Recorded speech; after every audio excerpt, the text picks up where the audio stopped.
Welcome to En Route 23. As you can see, we have a guest speaker with us this afternoon.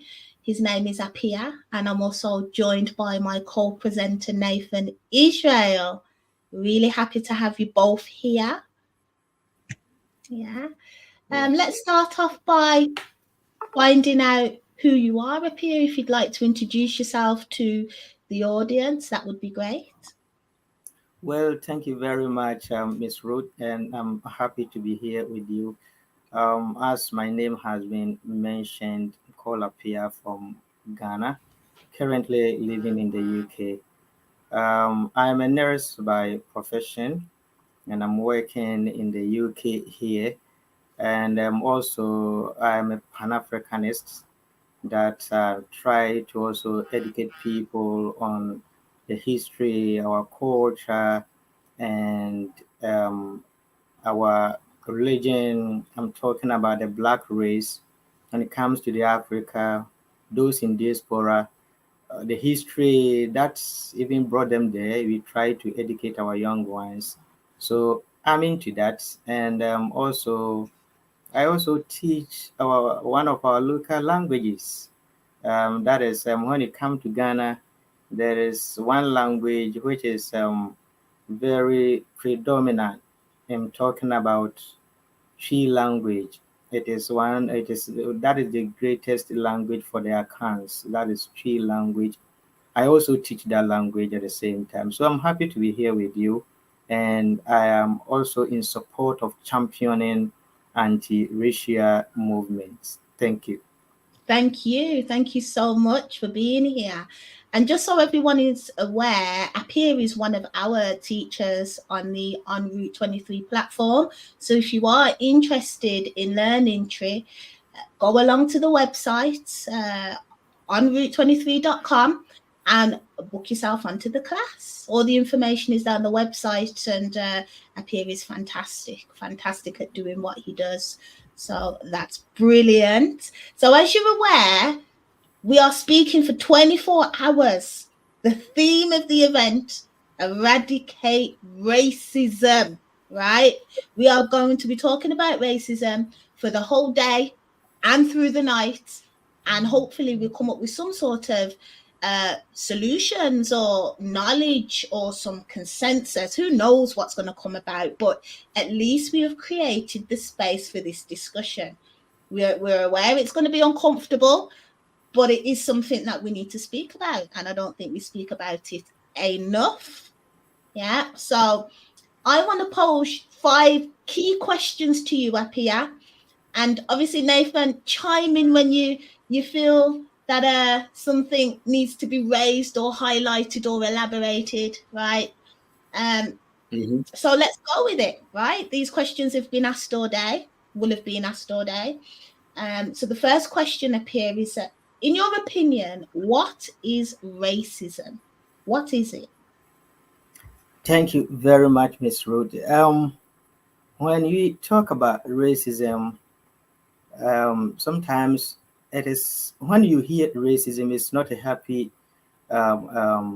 statement or a word, because anytime that you hear racism, it means there is someone who is being affected just because of where the person is coming from.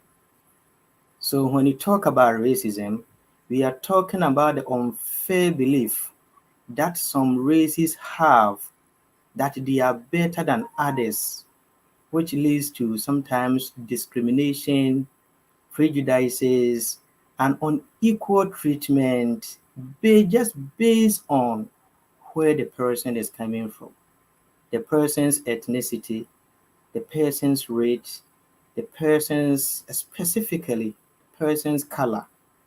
Just because you have this color, they try to give you a certain treatment that makes you feel that you are being marginalized.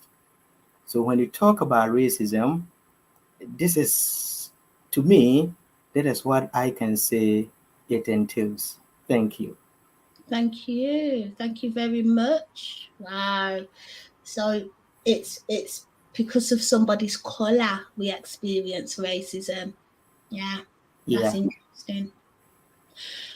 Okay, the next question. So, based on what you just said, does racism exist today? Does it still exist, in your opinion? Yeah, please the question again. Does Yes. racism exist today? Oh, thank you so much. Racism exists.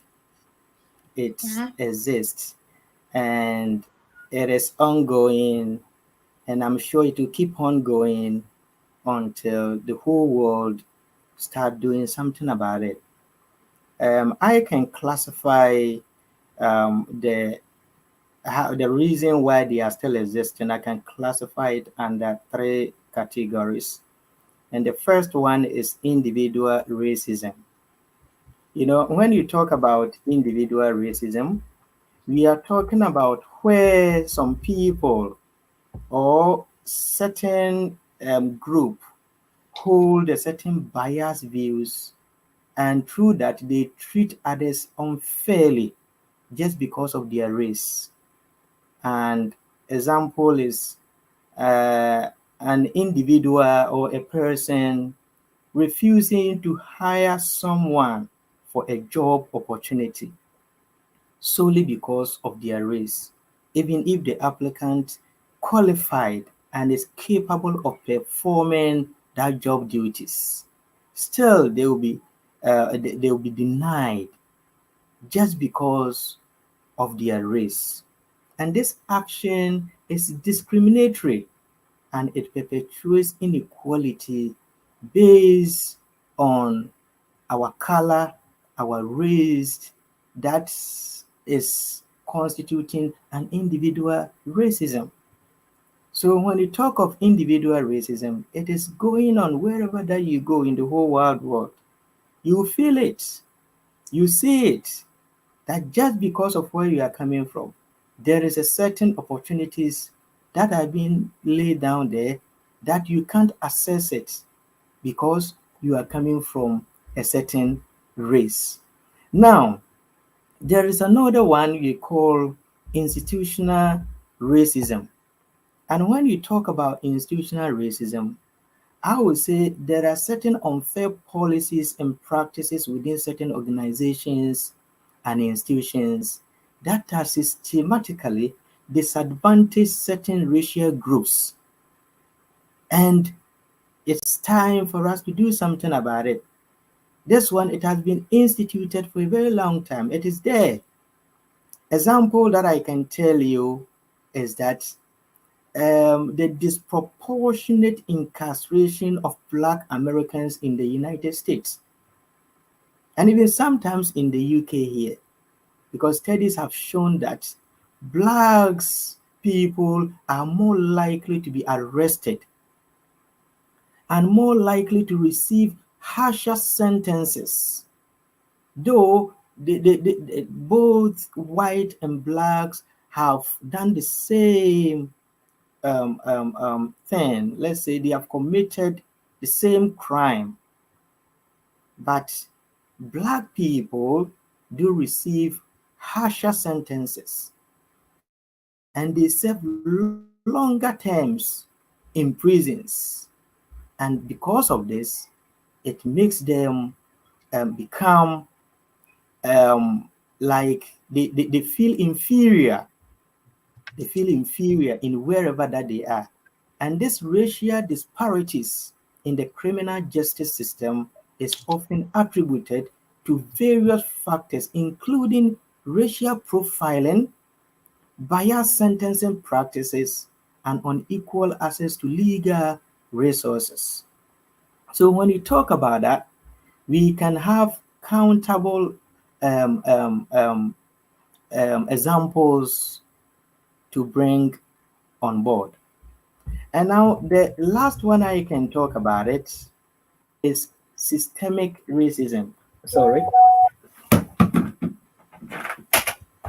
systemic racism, And when you talk about systemic racism, we are talking about deep, very deep rooted societal structures that perpetuate racial inequalities, affecting areas like our education, our employment, and our criminal justice, as I just spoke about. Let's take an example. Imagine there are two groups of students, one with mostly white students and another with mostly students of color. I'm talking about my people, you know. Systemic racism, because of systemic racism, or because of the racism that are going on within there, it means that students of color often face unfair treatment in school. One way this shows up in their grades and the test scores that they receive. Even if students of color work hard, they may not do well as the white counterparts.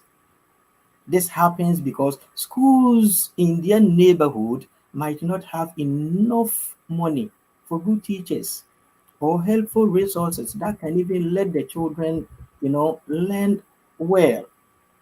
And also sometimes teachers and school staff might also treat them differently or punish them more often just because of their skin color.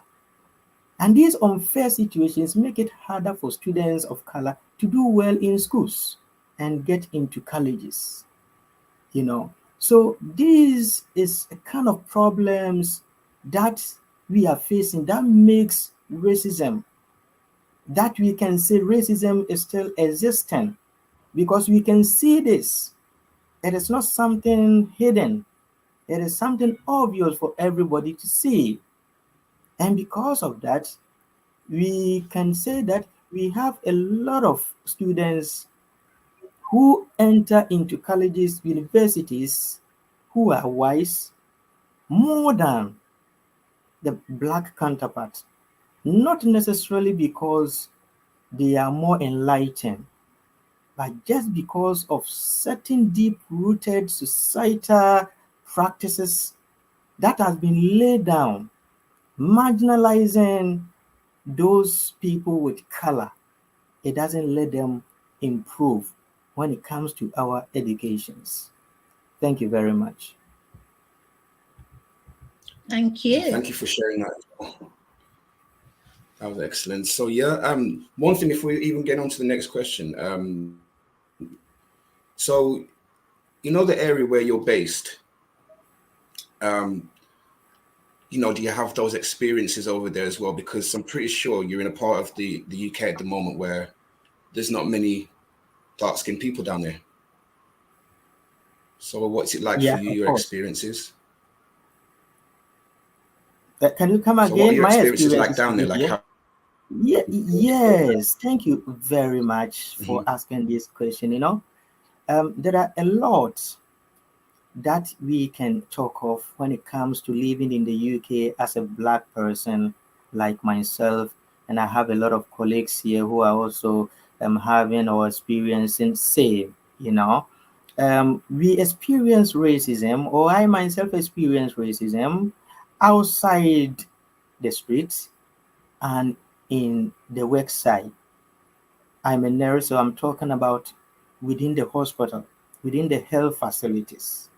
If you are a black nurse, there are some of the patients that can even tell you categorically that do not attend to me because you are black.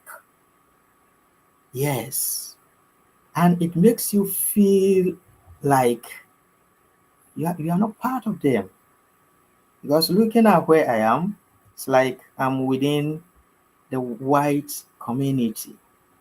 Being black within the white community is very, very difficult to live. Sometimes I can wake up in the morning, you can wake up, let's say, throughout the week, you can roam around this community throughout the week, and you will not see even a single person with color. And you'll be the only person roaming around, and you even feel away as if you are an alien among them, and most of them are not welcoming when they see you. So in the hospitals, we see it a lot. Outside the hospital, we see it a lot. Wherever that you pass, you see racism. Just that we have to condition our mind. We have to station our mind that though it is going on, but we will not let it affect us. Other than that, you can live in the UK as a black and you can have depression and long run. But I'm sure with the conditioning of our mind and with this program that you're doing, I'm sure people will be able to adjust, stomach certain things so that we can live in peace. Thank you, dear. Before you pose the next question, I just got some thoughts off the back of what you're saying, because this has got to be a discussion. Although we're interviewing you, let's Yes. talk, because talking is one of the major stages that contributes to change. And that is why I have even put this platform together, to create a space for us to talk openly, honestly, without any prejudgments. Yeah. So I just find it interesting what you're saying about the geographical location. Me and Nathan are very privileged by living in an area that is multicultural, right? So we see people like us walking around all the time. And, I remember you visited this area, and you were surprised by how many mosques you'd seen. You said you hadn't even seen a mosque. Yeah. Since I came to the UK, I never saw a mosque, you know. I was thinking that there wasn't any Muslim living in the UK until I went to Wolverhampton and I realized that there are a lot of mosques being built there. Many, probably Yeah. every 5 miles you'll see a mosque, right? Yes. But we still have racial issues here. We still are impacted by racism. So even though, yes, we're in a community that's very diverse, you mentioned earlier those institutional racism issues that we have, or those unconscious biases where, people look at me or look at somebody like Nathan and have these thoughts about who we are. Yes. And these are myths or stereotypes. So I can't imagine how you would feel where you are, where you don't have the support of your community and you have all the things that we're experiencing, but on a more heightened and intense level. Yes. I just needed to put that out there.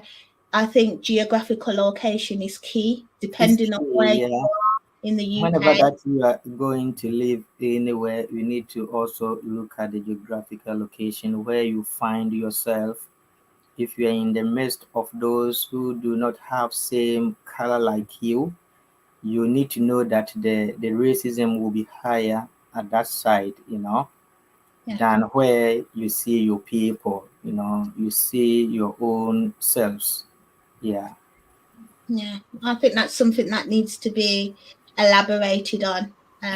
You do have to look at where you're going to place yourself geographically, to lessen the harshness of any racial experiences that you may incur. For instance, in schools, you know, um, going to a school down south would be a lot more harder than going to a school where we are. As a child, how would you support your child in that way? I mean, uh, can you share with us any techniques that you've had or had to use, or any experiences you've had in schools down in the south? Yeah, thank you so much for this. I have had an experience with that, and I don't know of yours, but I will talk about mine. When I got to UK, I lived here for some time before I brought my family in, and when they came in, finding school for them became a problem. And I was able to have one school first. I don't want to mention schools or even the So, area for people, yeah. And seriously, before I sent my son first in that school, the the people within the community told me that that school is more racist within this area. Even the white counterparts, the white people, some of them told me that that school is more racist. wow. So do not even send your child there. And unfortunately, I was not getting any place to send my children. So I decided to try because I saw that the name of the school is like, how should I put it? It's like they have coined it in connection with Jesus Christ and things like that. So I got that so far as they are religious, I'm sure they will be a bit welcoming, and I may not feel it that way.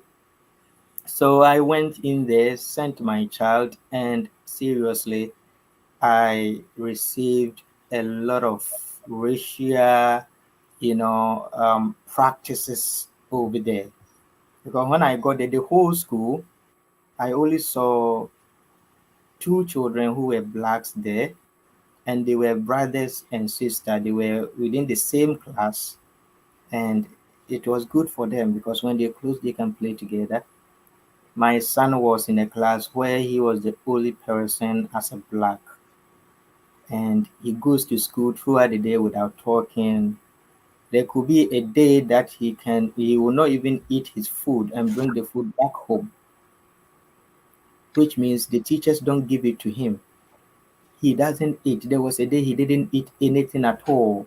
Seriously, I became very, very depressed. There are a lot that I faced. So I got a different school and took all of them away from there, sent them to that school. And it continued from there. They come home, they tell me of what they are experiencing. Try to talk to them so that they were just because there is nowhere that we can go. We are here, and whatever be the case, they have to go to school. They have to learn, and they have to just adjust so that they can be part of them. So there was a day I was there, a call came from the school telling me that Mr. Appiah, we're sorry to tell you this. One girl has said a certain word to your daughter, which is a racial comment, and it is too serious that we need to inform you first before your child comes home to tell you. And because of that, we have taken it up, and we are going to to solve it, not within the school, but it will be up there. So if you can come around for us to sit on it. You know, they themselves have realized what is going on in their system. And sometimes I don't know whether it is hypocrisy or if it is really coming from their hearts that they are trying to say they are not racist, and they are trying to educate their people not to be racist. But it is something which is going on. So I went to the school and told them that when I came here, I have experienced it a lot, and it is still ongoing. A child like this, that child was like, I should say 7, 8 years. A child like 8-year-old girl cannot bring out this word unless the parents have said it in the house. They have told them in the house. Therefore, if you are saying you are going to educate, synthesize the children, then it has to go to their parents too. Other than that, racism is not going to stop. Why do you have to discriminate according to someone's color? Nobody asked for a color before the person was born. No one asked God who made us. We grew up and came and heard that there's a certain man called God, a certain spirit called God, who created human being in his own image. And even if you look at history and books that you have read, you could see that this man that we're talking about, he created human being on an African land. And because in his own wisdom that he knew that these people are going to stay here, and because of that, and the sun is going to be more scorchy here, then because of that, let me add a certain cell in them that is going to help them to withstand the harsher rays of the sun, which is called melanocytes. And this melanocytes produces melanin that makes us looks like brown, black, um, um, different colored chocolates, so that we can withstand the rays. And just because of this, people are marginalizing us. People are doing certain things to us. They are saying certain words to us just because of this color or of this material that we have in our system. It is very bad. At least you can do racism depending on the person's let's say level of intelligence, the person's level of development, the person's level of riches or poverty. You can do that, but not something that cannot be changed. I spoke to them very well, and they told me that they feel ashamed of themselves sometimes when they see this in schools, and they are going to organize multicultural program within the school. They wish I come to educate the children, so I should help them to draw the curriculum. So a lot are going on. Some of them are going underground, others are open. So if you ask me, I can mention a lot, but because of the program, let me end here. Thank you very much. That was amazing. That was amazing. That's Nathan, I know brilliant. you have a question. I'm gonna. And also, to be honest as well, like, well, because I was gonna ask you, also, why does racism exist? But you've answered it already, like, because of, these people know that they're different to us. You're talking about the melanin, obviously, God's people created in Africa, you know. So based on that, based on what you said, now it's like if someone has a gift, and one key thing that you said is that we were born like this. Black people were born with this skin color. It's not like they chose to do it and then had to have the ramifications for it. We were born like it. We never were asked to be. So it's gone beyond, we did not make the decision to become who we are, but we have to deal with it in society. Now, with the situation that you had at school, that's the resolution that they were trying to propose, to be able to educate people to be less racist. So you've already spoke about your experience in racism as well. That was another question. Um, but this one, from coming from you, how do you think we could resolve or to help eradicate racism as a whole? Thank you very much. This is the biggest question that we are battling at the moment, and I'm sure this is what all of us need to think of as people. If you want the world to move to where everybody will live in peace, this is the question we all need to ask ourselves. Whether you are black, whether you are white, whether you are yellow, whether you are chocolate, any color that you are. The first thing I can talk about is education. Education. We need to teach about different cultures. We need to teach about different histories. And by so doing, it will promote understanding and it will break the chain of stereotyping.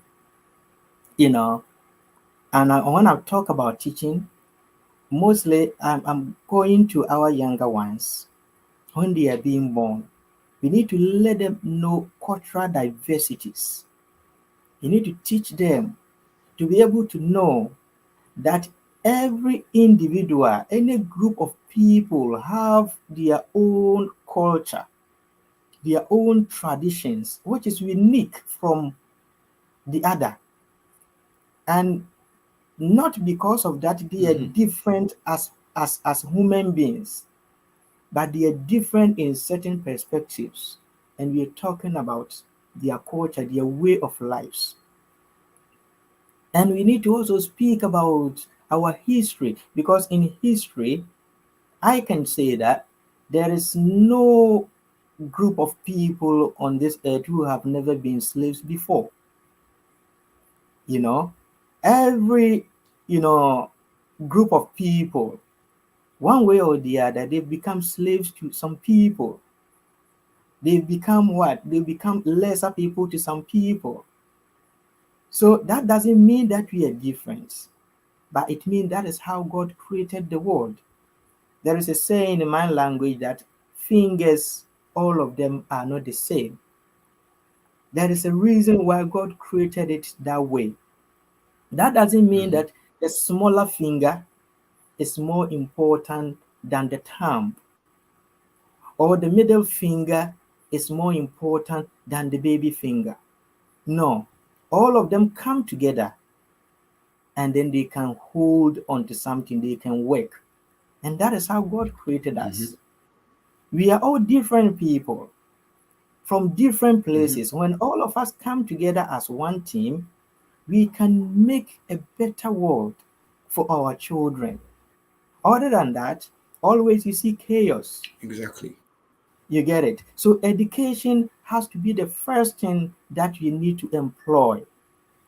And from there, we need to also look at laws and policies that our lawmakers also enforce. We need to enforce an anti-discriminatory laws and create policies that promote quality in all areas of our life. We need to do that Exactly. because there are certain Yeah. policies that are, that are not favoring we the blacks. There are certain laws that are not favoring us. They need to do something about it. And when someone is also practicing racism, there should be a certain harsh punishment for such people so that we can have a better society. We need to also, one thing I can also talk about is we need to also promote inclusivity. And when I talk about inclusivity, I'm talking about encouraging diverse representation in media, in our workplaces, in our schools, to foster acceptance and unity, so that we see ourselves as one body. We see ourselves as a group who is aiming to achieve a certain common goal. And when we accept people within our organization, within our firms, within our institutions, we will have diverse, we are employing diverse cultural backgrounds, and it will even improve the kind of output that we will bring. But when you take some people like Indians are having certain capabilities that they can do.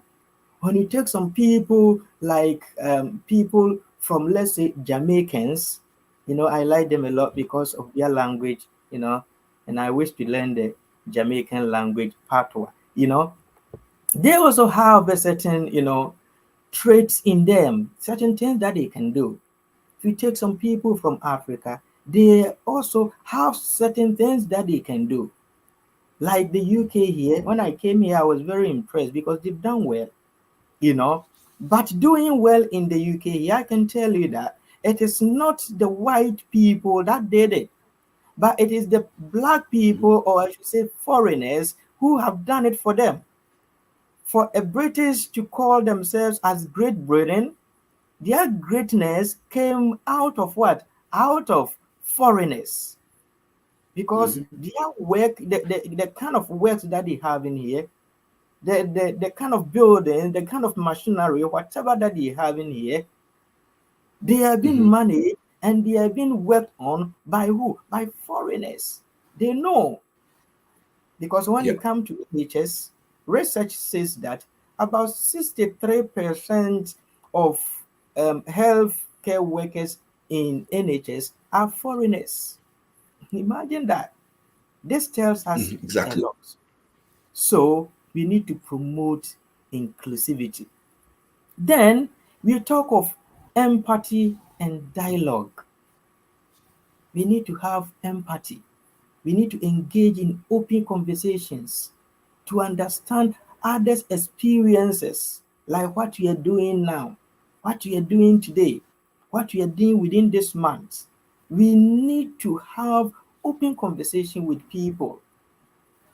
And then we will explore their feelings when they are being marginalized. How do they feel? You know, there are some people, just because of these racial indifferences that they are experiencing, they can even kill themselves. They can have mental problems, mental issues. And when you do that, we can promote empathy. When you do that, we can let people see themselves as human beings. And another one that I can add to it is we need to address economic disparities. We need to create equal opportunity for education, jobs, and housing to bridge the economic gap between racial groups. If we do that, we will also see ourselves as people. We will see ourselves as equals. Though, as I initially said, we can never be equals on this earth. But at least we can bridge the economic gap between certain racial groups. Then once again, I can also talk about being challenging. We need to challenge biases. We need to encourage self-reflection, to recognize and unlearn personal biases, fostering more inclusive society.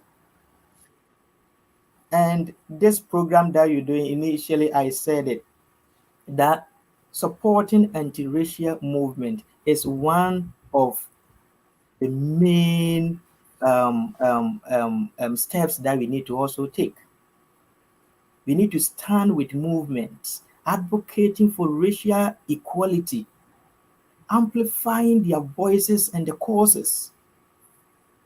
So wherever that you found yourself, and when you see that somebody is championing any anti-racial movement, the person needs support. This support could be financial support. It could be material support. Any kind of support that you can, you need to bring it on board. Not necessarily you are black alone, because this racism that you're talking about, the effect is not on we the blacks alone. It affects our white counterparts. It affects them as well. So when someone is on this good cause, we need to try as much as possible to support that person. And I'm sure by doing this, though it will take years or decades in solving racism, but at least we can bring it down a bit. Thank you very much. That's amazing, Appiah. Honestly, I'm just absorbing everything you've said, and you've packed quite a lot in, so much food for thought.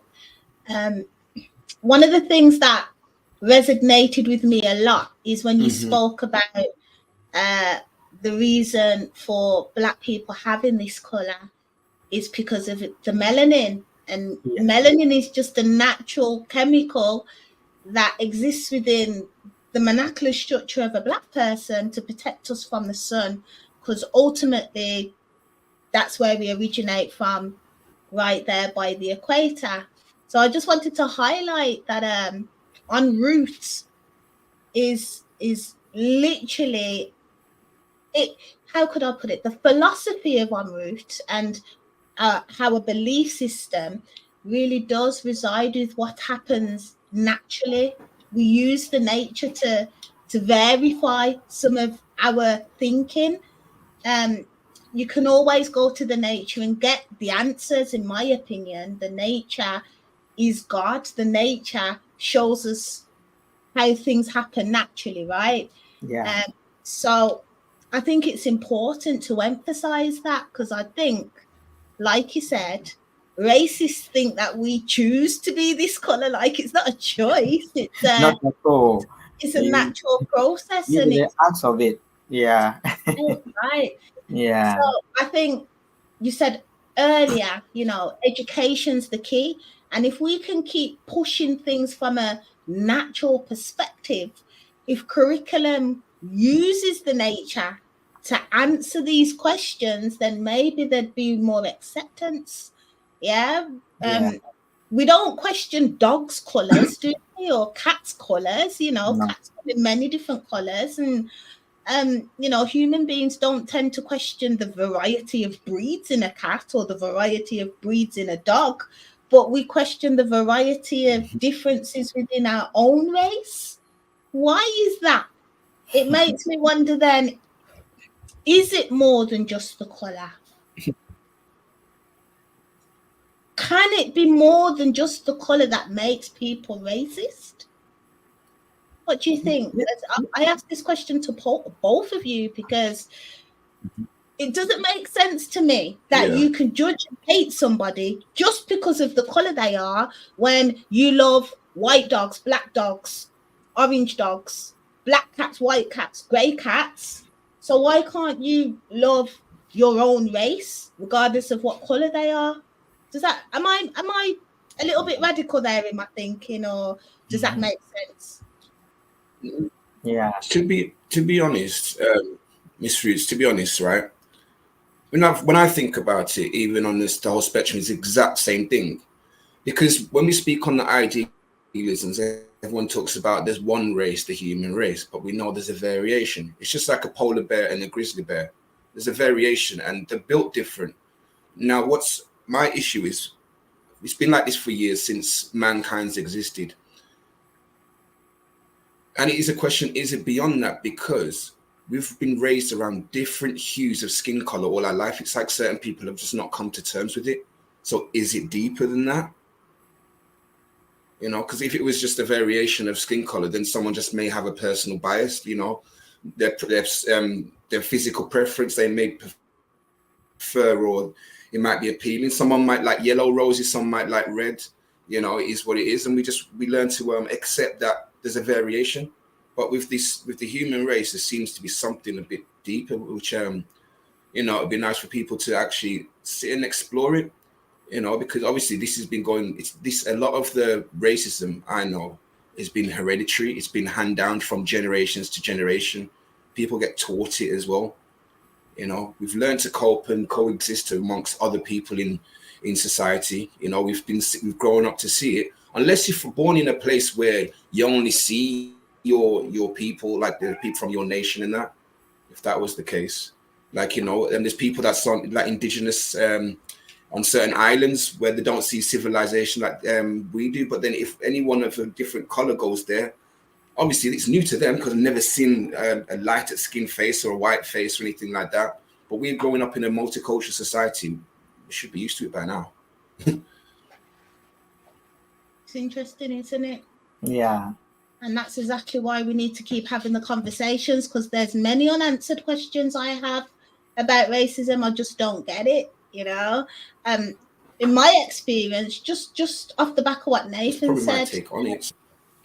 when I've been abroad, for instance, in countries which are predominantly black, the Caribbean, Africa, when we get people that are non-indigenous come and visit us there seems to be a welcoming.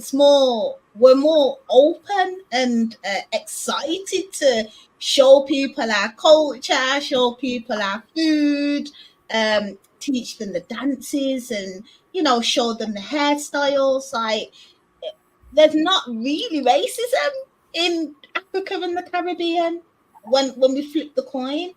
I don't know whether that's a general comment, but that's just from my experience. In fact, when I've gone to Africa, I see foreigners, Europeans, get treated a lot better than somebody who looks like me. There is an idolization for the European, the white man, I'll share with you, when I've been in Africa, I could be in a queue in a restaurant, and if there's a white man behind me, the black person who owns that restaurant would serve the white man first, right? This is common. There is that admiration for the white man, I say, but we don't quite get the same experience when we go to European countries. Is that any of your experiences, or? Yeah, I have noticed that, and when I was talking about how racism can be resolved, I was talking about education, and it is part of the education that we need to teach our people that no matter the person's race, whether you're white or black, we shouldn't have to favor anybody depending on the person's color. And that is one of the reasons why racism is still going. So sometimes when I talk about racism, I also turn my back and look at my people, because my people are, fostering racism. As you said, when you go to Africa, you see how they treat the white counterparts. They treat them even more better than their own people. But when you get to where the white people are, you will see that you look like, sorry to say, an animal to them. Not all of them, but I should say some of them, because I know some of them who have even gotten married to black people and they have black children and they are okay with that, But there are some people, they teach their young ones how to marginalize we the blacks. All is coming out of the historical roots, the slavery and colonization that have gotten an ingrained prejudices for people, passing them down through generations to generations, as Nathan was saying. They teach them, they pass it through them, that these people were our slaves some time ago. These people were colonized some time ago. So keep on becoming superior upon them, no matter whom they are, no matter what they are. And the children to get this information and they start using it. And this is what I was saying, that if you really want to stop racism or bring it to a certain level, educating our young ones are the route that we can start from.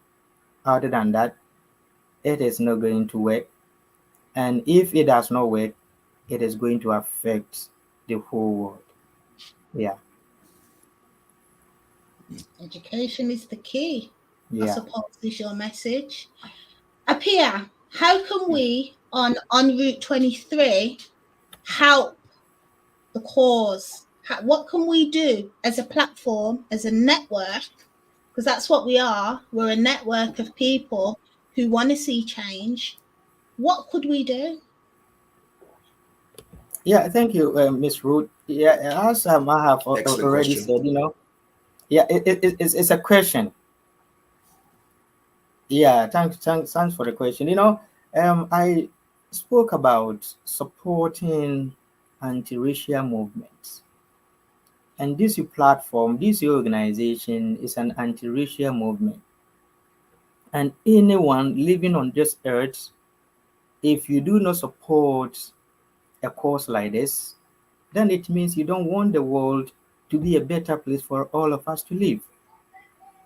Everyone has to get themselves involved. So doing this is a great thing that you have picked or you have put upon yourself. You're going to have a lot of hindrances ahead, but you need to press it on. What I think we need to do now, we need to involve opinion leaders and then seek their views, their mind on this. There are a lot of people, as I said, it is not only the blacks. Even there are some of the whites who are in support of this cause. If you look at black history, the history will tell you that there were some years ago where black slaves were breastfeeding white children. They were breastfeeding white children. And this thing, maybe somebody will take it as just a mere breastfeeding, but it is something great, something that will have even a spiritual relationship between the child and then the one whom her breast was being fed from, because when a mother gives birth to a child, we call something bonding. Before the bonding will come, it starts from where the mother giving or breastfeeding the child. This is where the bonding comes. When the child is breastfeeding, we will see the child's hand being held onto the breast and then the child's eyes being geared towards the mother's face. There is a certain bond, there is a certain connection, either spiritual or some kind of, I can say, scientific connection between both of them. So there are some people who are wise, who have a trait, who have genes from the black people, who have a certain strong connections with the black people, and they are in support of this cause. For us to know them, we need to get close to them. You need to write proposals. You need to see people. And I'm sure it is going to become a bigger organization in the near future. Thank you, Ms. Rowe. Thank you so much. Thank you so much.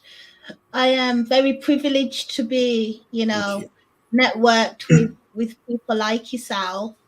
And I just want to emphasize and remind people that Appiah is part of the Route 23 network.